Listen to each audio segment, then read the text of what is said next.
You're listening to Systemic Error Podcast. The failure was designed.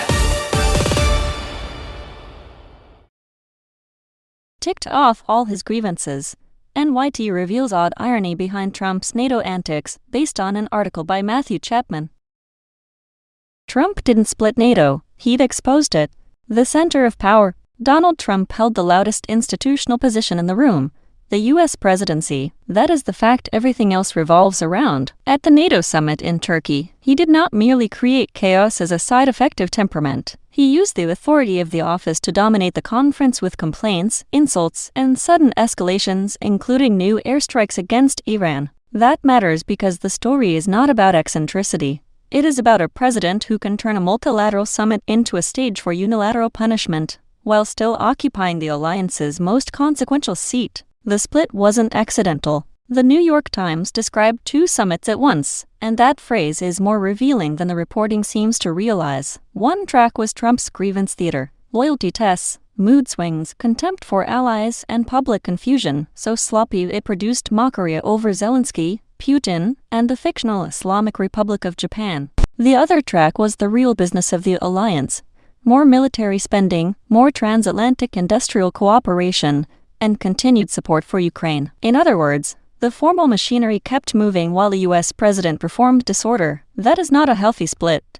It is a sign that institutions have learned to work around a destabilizing head of state rather than confront what his power is doing to them. Misdirection is method. The easy framing is to treat Trump's behavior as random embarrassment, as if the issue were his tone or mood. That is the usual soft focus lie. The consequence is that attention gets pulled toward his verbal chaos while the structural outcomes stay in place: militarization, alliance discipline, and new violence against Iran. Trump's nonsense is not separate from policy. It is part of the delivery system. He can humiliate allies and still move power in the direction he wants, because the office itself carries enough force to make his incoherence operational. The alliance adapts to disorder. The more unsettling detail is that the other NATO members kept building the summit they wanted beside the one Trump was wrecking. They pledged spending, industrial coordination, and continued support for Ukraine. That is not a rebuttal to Trump so much as an accommodation to him. The alliance is now structured to absorb presidential volatility instead of preventing it.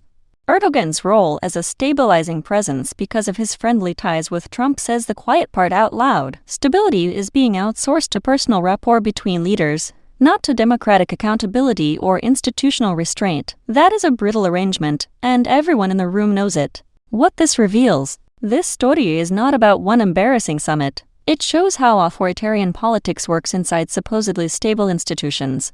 The strongest actor sets the temperature, the media gets trapped in spectacle, and everyone else normalizes the damage by continuing business as usual. That is the pattern. Power creates chaos, allies manage around it, and the public is invited to mistake humiliation for consequence. The real scandal is not that Trump is erratic. It is that the system keeps translating his erratic behavior into policy and calling that governance. You've been listening to Systemic Error. Thanks to Raw Story for today's article, with the automated voice of Clara. Thanks for listening.